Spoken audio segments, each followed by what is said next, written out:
mayam cookie na haki ba awon ba manipur ai na ma hena phuna na ba chaina na ba last day khoi di media ma ta yaw le so khoi imam yam tharo phoida nan bi bi da noi gi pesa ta na mo na da noi gi thika tong na mo na da tok tho su ye khoi ka su te khoi an da ngarang se ngasi gi khongsat chi gi matang da yam detail oi ba press meet ai tare ko ngasi khongsat che kaino government invitation tawra ga ma leiri kari tawna ba no hai se COCOMI sina khongsat che maka puthawa ya na ba na akoi na ngarang press meet am tawe khangde ko kana gumba mana bera le ba natraga mana pangba imai ben hai tare ko natraga kana gumba mana pangba mi nupamsa na satra naron le magadi khangdre khabar ngasi khabar da adum yam detail oi ne ibane akoina tawdoi ba khongsat che CM gi Bangalore da Honorable Chief Minister Home Minister lay jaga da chatpa matam da thalakpa barricade tu dagi koina yam democratic oina thugai da bida maduda leramba officer sing da akoina kano se memo sing je pisan ba abdi ngasi gi numi ja koi target che kaino ga na kwai dagi yamba memorandum yohonna ba hona ba du madu akoi gi target ne ba miyam gi chap chaba COCOMI khakta na te vocal ji chamana na chali club tagi chamana lai vocal do adu puna ba hona ba ne ba ngasi kongjang se adugi khongjang ji tawba matamda kamai tawge haraga akoi gi toan wan ba mafam da akoi na mobilize tawi adagi memorandum su chamana ba paineram gani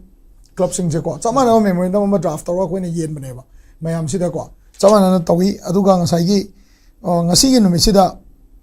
khongsat ji COCOMI office tagi tholokpa ma aduga akoi gi naram thonglom de tholokpa ma mai ri tholaga kaisampata akoi gi kangla da police ka understanding lena kana kangla bola laga lai ne ba aduga tangkhai mana yamandana tangkhai mana amu akoi gi wahain lagai da thalaga lai ni kaisampata thala lai ni adagi keno da thala lai ni adugi angle du la ko ihong ne ba sida akoi gi COCOMI gi volunteer sing na nauri paina dabi nung paina dabi adagi ngasai gi event yama jitendra koina lawba akoina lawba adagi unal gi uzawaina lawba kaisampata lawba adagi si mungsangai tholok pasi lawba amaina lawraga putharaga lakba ihong ne ba si se ada ayukta police me amna akoi da phone tore SP ke ka akoi paw phone barricade yam thambigano yam sengna da akoi gi hose adu ma democratic agitation ni nungdin da tawai maram ju aduni haiba pochi taw matam da police na khana chaina taw da bida akoi side tagi ju yam lem na hai tare aduna kaigumba CM gi Bangalore da chalaga pi ge ha su akoi COCOMI gi waina di akoi gi pakhum khara ni dri baudi pirak tri phaudi akoi unagiro ya ba ware ma lawraga lei gibni na adu mathak ta su committee ma phamdri ngai hai tare public meeting ama tawdri da miyam gi apam do ware boina loba ya na ba na ngasi gi kano se agitation je organize to bane ba democratic oi mongda aduna bu pungani de organize to ne ba miyam na sok tana ba hai dana ko ada swaida yam nuai taw hai tare ko akoi ki bai wana te mina akoi da furakani inaw amasu desam gi hana president oi biramba ko akoi gi inaw se ngasai gi yamna nuai tawa mawong da hai tare ko moina khutka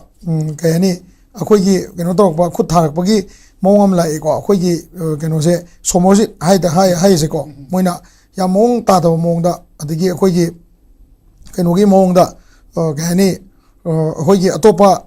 ichan hai da akoi gi ko marup ani amasu moina menhel tawe menhandle taw se kamai taw ge ganda ngasai gi bazar manung da uri ba ima sing dona COCOMI leiram dre hai do moi pung kya da tholokpano kamai tholokpano akoi rally si bazar manungi mayai de gi power lai ne ba koi kasturi thong dagi laga bazar manungi ima ke thengi mayai si da power ga akoi lakminari ne ba laga nda ngasai gi laga akoi gi kangla gi mamang si da akoi lepaga minute kun maya akoi lepi adu da lepaga da akoi representative ani koi gi ima luanga akoi ozadi panjit kam akoi na chalaga CM gi secretary ta memorandum se mana submit tawroga adu gi dak lawraga la kanda adu gi akoi myam je halak bane ba halak pasida kona le hoba marup ani hum je makoi gi hojiki ima sing dune adagi RK chan thoibi ne ko adu dagi moi myam na tawga video tawudana khotana tawganda COCOMI na pahum bi tanau ga tawga self model agitation da chathar ko ne ba sine bala ise ko ada sige agitation ji chathar matam da yam chawba role lori sina mu kana no ha kanda ngarang han dagi athobaga aiga hamada aini moi tawrise moi target se ko moi pen rise ain khamna mase BJP gi team mana paiba kano social media handle oram do male ko awon ba Manipur rai nama masdei da akoina na hawai NBN sing gi government paling da NBN sing gi government jina masigi Manipur crisis se horok matam da बाजार मनुंगी trader ma'am का कोई तौरगा कोई society में ले कोई अलू तिलोगी कारबार तौबगी society में एनी मेंबर ना चंगक पे आवा एप्लीकेशन इरगा दुम कोई अलू तिलो चिंजगे हाइबदा एनी मेंबर चंगक पे आवा सोसाइटी में ले हाइबा सोसाइटी सिना लागनी खाइनरगा मतमदुगी लान तौ मतमदा मियाम की रिलीफ पैकेज होइनबा अखोइना सीएम दा लुपा लाखनी थिलुबने मदुसु बीजेपी गवर्नमेंट मतमदने मदु अखोइना बीजेपी सपोर्ट तौजबने बको बीजेपी पॉलिसी सपोर्ट तौजबनी अनी सुबदा बिनी जोशीना चीफ सेक्रेटरी ओइगांदा ऑनरेबल अमित शाह लाम मतुंगदा मणिपुर की सिदैदा चानाब थकनब वालकप लंबी यारक्तब तौ मयाम सिगी तौबा या तौरिबा मयाम सिगी ओइबा प्रॉब्लम से लाकांदा अखोई चीफ सेक्रेटरी विनी जोशीना माना अखोई मीटिंग फम मतमदा ट्रेडर मयाम मीटिंग फम मतमदा मणिपुर से चानाब वातनब अमित शाह हायरंबा ऑनरेबल अमित शाह हायरंबा गुड स्ट्रेन जे एक्सरसाइज तौबम चंगीना अखोई ट्रेडर मयाम जे तौगा तौखिबनी मसिगी पोचे गुवाहाटी दगी आई इसाना फ्लैग तौरगा मोई फ्लैग ऑफ तौरगा ना मोई मतमदुगी चीफ मिनिस्टर हाय तारे माना खोंसांगदा लागा ओखिबनेबा सिगुम्बा पोचदा अखोइना सिंडिकेट सेमे अदु तौवे अदा तौवी गाइना तौरगा एक्सरसाइज तौरे जे हाइबा अवनबा मणिपुर से मा क्यामुक मणिपुर सिदा बिजनेस ता कइदा क्यामुक तौरो जानो बैलेंस शीट पुथोकनासी इनकम टैक्स रिटर्न पुथोकनासी नोय नरिन लेरगा इदी द थागेरा पुलिस ता आईटी इनकम टैक्स ता कंप्लेन तौगेरा नोय तौबंग मदु तौबको मिगोंदा अदगी अथौबगी मयुम मोइना थागलेबा युमदो आई गनबदा अथौबगी मयुम अनोब साबदो ओइरम दौसु मानदे आई गनबदा मदु नागापान की युमदो मालेबा माई बिल्डिंग दो को अदुगा अथौबदा मोइना तौगयासु मोय रिलेवेंट ओइबा लीगल कंप्लेन तौबा बीजेपी की मनुंगी मोइगी नुवाइनदबसे कनाना हैंडल तौरेनो बीजेपी की चीफ मिनिस्टर से मसाना खंगम थोएबा अखोइदा गवर्नमेंट की साइड तगी मचा फोन तौरपा पुलिस ना तौरपा इरांग से थोलगुम सिको अदु तौरसिको खरा तानरगा खरा परि सारगा मियाम की पहुमदि पीदे यारोय अदुना पॉइंट तरुक से सिगी मनुंगदा अनी नत्रगा अहुम ओरसु मरी ओरसु खुंबिरगदी वरी सानबगी रूम दो लोबा यानीना सुमाइना खल्लगांदा मसिगी खोंसत से तौबनेबा अदुगा अइना थमजनिंगमना ओनम मणिपुर हाइसे मासे याम फावरे हाइताने याम सेंगायबको तसेंगना याम फावरे मासे अदो गवर्नमेंट ना अखोई माई मथक्ता पुलिस ता कंप्लेन इबा खोटपा अदु अदा तौबा तौद्रिंगेगी तोंगान थमगांदको मासिमा मियामना मसक खंगदोंग मचंगे मसिगी ओनम मणिपुर सिना होजिगी अखोई इचिनाउ से मा फार मतमदा कैदेन मनुंग पुसनबदा मधुगी वीडियो मैम से मागी दगी लोय अपलोड तौरपने माना तौरपनी देन माना कोकोमी की मी फूरे है माना स्टेटस आना थागलपनी अदुई मतुंदा कोकोमी की मी मैम मांगरे ऑफिस लोय लेरे ये है माना थागलपनी को अदुगुम मैम इरांग से हेन्ना चाउथोकनबा हेन्ना फुननबा चैननबा माना इंस्टिगेट तौबसी बीजेपी की पालिबा लेंगाक्सिना मागी मथक्ता एक्शन सुनो लौदबिदा योगा थम्मिब्रा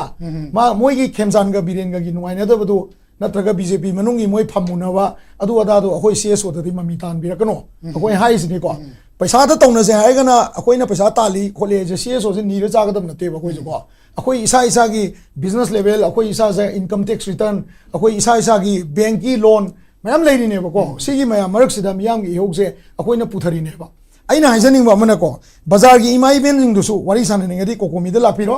मिगोंदा इंस्टिगेट तौरगा मई थारोसी खोलिसी गाइनी तौबिरकनो को याम सेंगना हाइबदा को मदुगी रिटर्न रिपरकल्सन लाकनी सी खंबिउ मरमदी ऑर्गेनाइजेशन नि से आई इंडिविजुअल नते आई युमदी मई थादो ओमबियाई ऑर्गेनाइजेशन की रिएक्शन लेवल द रिएक्शन लाकनी को सिमा लेरे अदगी कोकोमी द अटैक तौबा हेसे मियाम की होद अटैक तौबने सिदा अखोई की मणिपुर द लेरिबा मियाम सिना को वहांग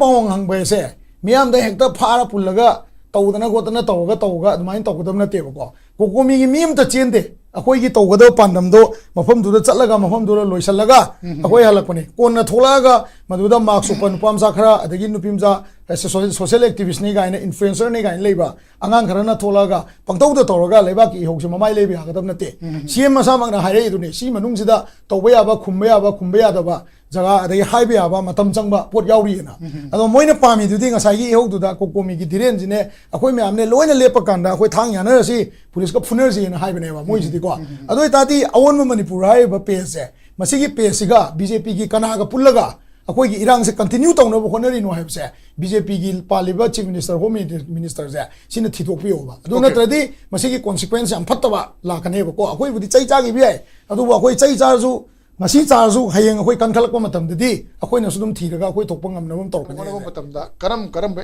एश्योरेंस अमुक मथौ तागदौरिबा के हाइबियो फंक्शन आई करोमा हाइजगे बको वरी सानद्रिङैदा मणिपुर की चीफ मिनिस्टर सिनने मागी चौकरी से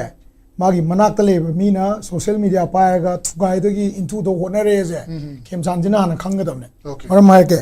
अवोन मणिपुर से अखोई ngasai memorandum hek piro loi kan loi baga mana thagale my post yang usida COCOMI as government key questions and response अवोन Manipur ना chief minister मणिपुर की behalf the response पे is chief minister मणिपुर ना authorized to brava is he authorized BJP की mouthpiece la Manipur chief minister की mouthpiece raba he was the person thoiba bazar thoiba thodok mayam do manane ba instigate tawrise he is the person manane magi pese sigi pesina ne COCOMI adu leire tawga tawrise last day khoi di media marak taw yaw ro ne chingna bam yaw khale ba yam sengna ko sigi editing tawi mayam se yellow red ko green yellow red green ko see one person one office one hand me mana taw bane se only one me Manipur chief minister na magi favor da thamna bona da CSO se mana sumain taw sum hatorok ta di ko mai wari san ha di lai ri khoi di thoktho su ye khoi ta sum te khoi ko cheng wat panate sana wat panate ai say openly income tax department da chithi you santana pongi matak da write a letter to the income tax department or vigilance you akoi asset check tong na si akoi humang man na tan bra kai na tan mano du yeng na se ba ko singang na se ba kaisu kai de ba aduga manipur gi BJP government je moi nungsina dabagi akoi da target torok pose sima khemjan jin lefan bam change ba okay honorable khemjan je mana ne matam du da mama kai pai mi RDNPR pai bra yes RDNPR pai matam se sigi matam da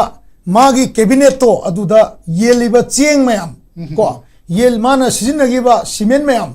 akoi na train na tawra pura khine I was responsible adu moina akoi da victim mon thorak ta ga di akoi na tumin aina tumin leini di khan gano ba ko ai haise ko challenge so bunate okay respect am leina se ba bazar gi ima sing su akoi loin kange akoi ima kya le song akoi ima myam tharo phoida nan bi ai ba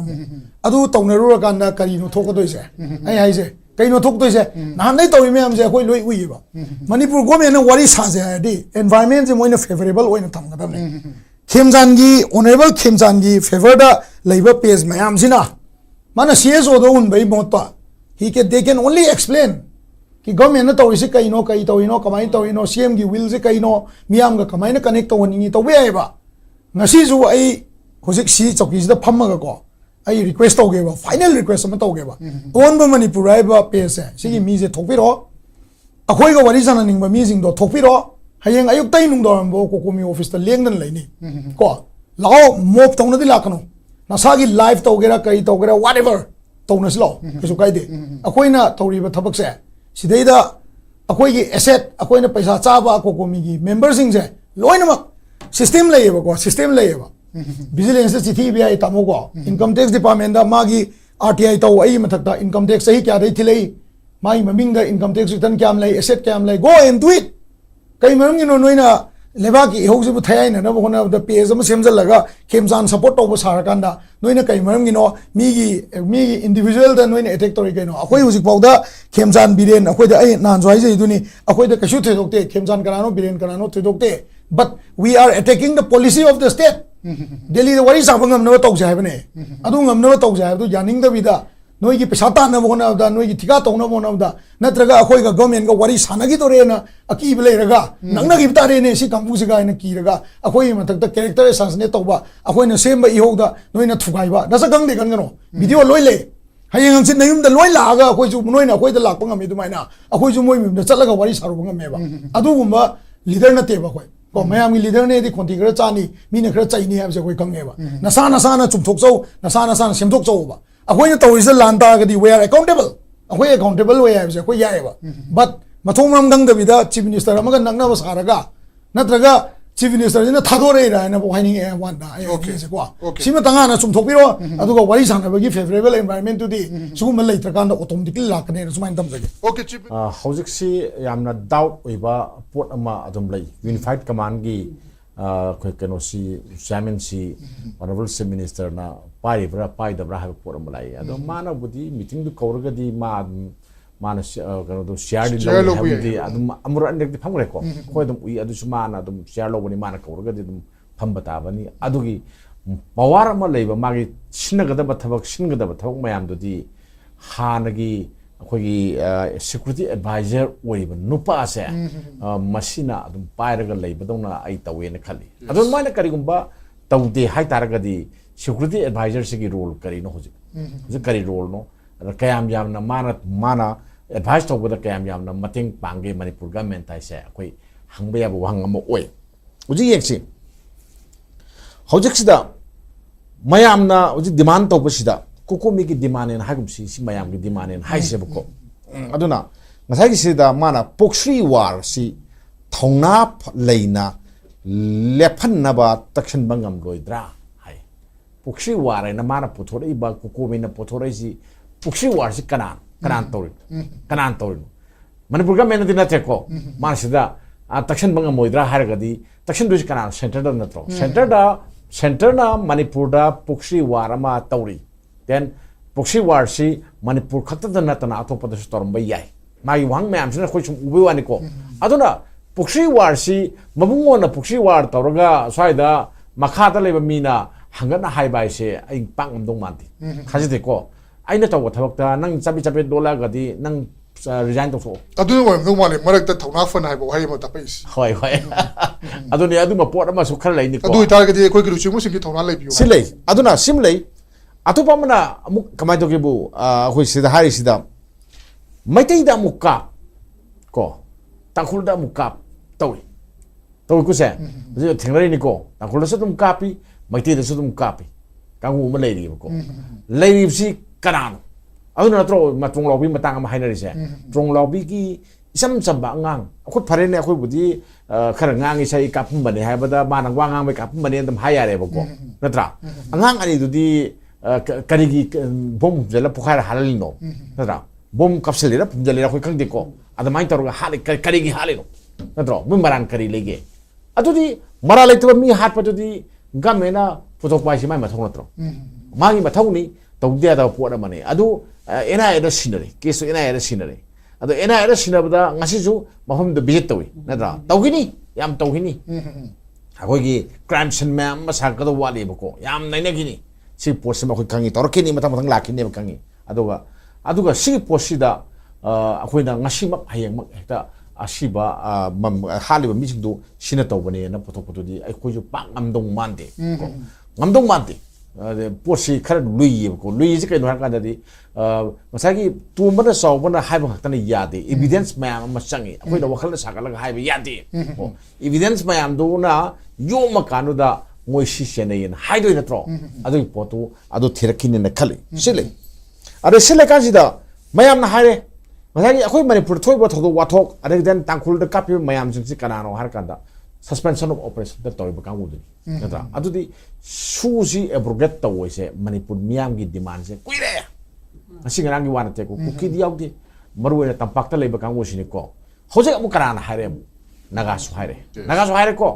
ꯅꯥꯒꯥꯒ ꯃꯩꯇꯩꯒꯅ ꯁꯨ ꯑꯦꯕ꯭ꯔꯣꯒꯦꯠ ꯇꯧꯕ ꯄꯥꯝꯃꯤ ꯅꯠꯇ꯭ꯔꯥ then ꯀꯨꯀꯤꯒꯤ ꯃꯤꯆꯪꯗ ꯀꯅꯥ ꯂꯦꯞꯀꯦ ꯍꯥꯏꯔꯀꯥꯟꯗ ꯉꯁꯥꯏꯒꯤ ꯑꯩꯈꯣꯏ ꯃꯣꯏ ꯄꯨꯝꯅꯃꯛꯀꯤ ꯃꯕꯨꯡꯉꯣꯗꯨꯅ ꯀꯥꯡꯕꯨꯗꯨꯅ ꯂꯦꯞꯄꯤ ꯅꯠꯇ꯭ꯔꯣ ꯂꯦꯞꯄꯤꯕ ꯀꯥꯡꯕꯨꯗꯨꯒꯤ ꯌꯀꯥ ꯌꯦꯡꯉꯒ ꯃꯅꯤꯄꯨꯔ ꯒꯃꯦꯟꯁꯨ ꯆꯠꯂꯒ ꯂꯩꯔꯦ ꯅꯠꯇ꯭ꯔꯥ ꯂꯩꯔꯦ ꯅꯠꯇ꯭ꯔꯣ ꯑꯗꯨꯅ ꯃꯃꯥꯡꯒꯤꯗ ꯑꯩꯈꯣꯏꯅ ꯈꯪꯃꯤꯟꯅꯕ ꯑꯃ ꯆꯪꯉꯤ ꯑꯩꯈꯣꯏꯒꯤ ꯍꯥꯟꯅꯒꯤ ꯆꯤꯐ ꯃꯤꯅꯤꯁꯇꯔ ꯑꯣꯏꯔꯝꯕ ꯑꯩꯈꯣꯏ N ꯕꯤꯔꯦꯟꯒꯤ ꯃꯇꯝꯗ ꯃꯥꯅ ꯁꯨ ꯑꯦꯕ꯭ꯔꯣꯒꯦꯠ ꯇꯧꯋꯦ ꯍꯥꯏꯕ ꯂꯩꯇꯦ ꯁꯨ ꯑꯦꯕ꯭ꯔꯣꯒꯦꯠ ꯁꯨꯡꯇꯧ ꯇꯧꯗꯦ ꯁꯨꯗꯨꯗ ꯑꯦꯕ꯭ꯔꯣꯒꯦꯠ ꯇꯧꯕ ꯅꯠꯇꯦ ꯃꯥꯅ ꯄꯥꯔꯇꯤ ꯑꯅꯤꯈꯛꯁꯦ ꯃꯥꯅ ꯃꯁꯤꯒꯤꯁꯦ ꯁꯨꯁꯤꯗ ꯌꯥꯎꯕ ꯌꯥꯔꯣꯏ ꯌꯥꯎꯒꯅꯨꯅ ꯃꯥꯅ ꯂꯧꯊꯣꯛꯄꯅꯦꯕ ꯀꯩꯅꯣ ꯍꯥꯏꯔꯀꯥꯟꯗ ꯀꯨꯀꯤ ꯅꯦꯁꯅꯦꯜ ꯑꯣꯔꯒꯅꯥꯏꯖꯦꯁꯟ ꯍꯥꯏꯕ ꯑꯃꯅꯦ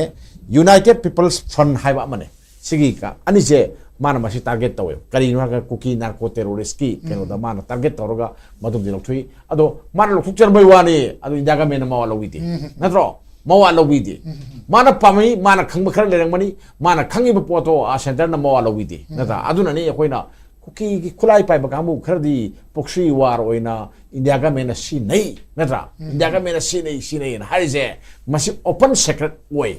ꯅꯠꯇ꯭रा ओपन सेक्रेट ओइदि सिताइबा मयाम सिनानिको हौजिकति अवेरा फागेरा चीफ मिनिस्टरसु अमा हाय मासु अखोइना का तौबा यादे हाइबा पोट अमा लायबको गवर्नमेंट असि याम बुजानि अरुबा मणिपुरगी अरुबा इशूसदि कैबिनेट असि याम चाउ नत्रा अरु कैबिनेट वारेपसि लौरगा थबक तौदो मयाम सिदा माना ngमक्तगदि हाउस की ओइबा वारेप अममुक संगे नत्रा हाउस ओइबा वारेप अम संगे हौजिक मयाम सि याम साउ अदुना साउमन्दना नेब तौरिसिंगे मयामना पामिसि कैनो हारगदि चागी चीफ मिनिस्टर ओरिबा मिसिगी थौना दुनेबा मान फाउ वारिसि यूनियन होम स्टेट की होम मिनिस्टर गोविंदा से थोना फानिंग मैम अद फादबनी फरक्ट्रे लौरकान मोसी चंगलगा कहोदा हेक्ट फुगाइनरगा इरांग थोनब पामे अदो कोकोमीनदी यादे कोकोमीदी अदु यादे को अदुगी पोतोने लाइसिंगे अदु पाम कांगुदर कोकोमी मांग्रे ना सन संदोरइने नत्रा अदो ngसागी मांग तोब थबकनी तुंगद लाप कांगुनदी उ पोन्ते तो मांग तोरि थबकसिंदो नत्रा अदुना सुंबा मयामगी ओइब पोतदी कांगबु खरना इरांग थोकनब सनबा अदगी रेली कायनब सनबा अदगी अखोय मसन मुंगनब सनबा से आई मसिगिसे आई तोहनदि अदुगा देन सल्लेब कांगुनसु सुंबा म थोरकाना कमाय तोगदगे हाबा पोट अमने को ngसागी यंगो ngasi mayam changna kaithel duda lolaga leyena phuriba nupa desanggi angang somorjit aiba angang do mayam ba kuki na harkimi yes hangan ko mayam ba kuki na harkimi adugi desanggi person oiramba nupa do ngasagi manipur gi education gi matang da thamak yam tawba angang natra adubu ngasai phuri du kanano haitar gadi phuri ba kangu du kanano haitar gadi anti national je edi moine ne khale ba ko adugo den sagi yosigi mayokta थवैन अतमन तौब कांगु खरा लेरबरा हाइबगे अखोइदा चिंगनब म फावे को अदु थादो को कोकोमीना कयदोंगनसु मियामबु योलगा चारोय अखोइजु खंगी आई कोकोमीगी member नति नत्रा अखोइ मोजु civil society organisation नि अखोइदा सेदा media दा लेबनी अदुगो then सुम panel सिंगसिदा Kharga सुम वांगागा अखोइगी knowledge Kharga share तौब वानेबो अखोइ मसेल आइसु सोइदबा या पोंते आइसु सोइबा याव सोइरा कांदा गट लेना आई सोइरे आई लांग्रे जा अखोइदम हाय को आई अदम सामा हेमंतन सुम थवक तव या पोंती नत्रा अदुगो देन आई कॉन्सेंट सुनती नत्रा अदम खदे अदम सोइगनी खदे अदम लानगनी नत्रा अदो मयामना थबक खर आई तौजरिबा थबक खरदु उबिरगा नुसी बिरगा खर माक्थोक माक्सिन खर युक हिन तौबादु सिनत्रो अदु नतना सोशल मीडिया रा पुथोक न सुम चैरगदी कनाना मणिपुर थबक तौ थोकदोनो अदुमा पोट खरा आई मयाम साइ थमजनि बुइ वानि ओके तसिंगना अखोगी हौजिक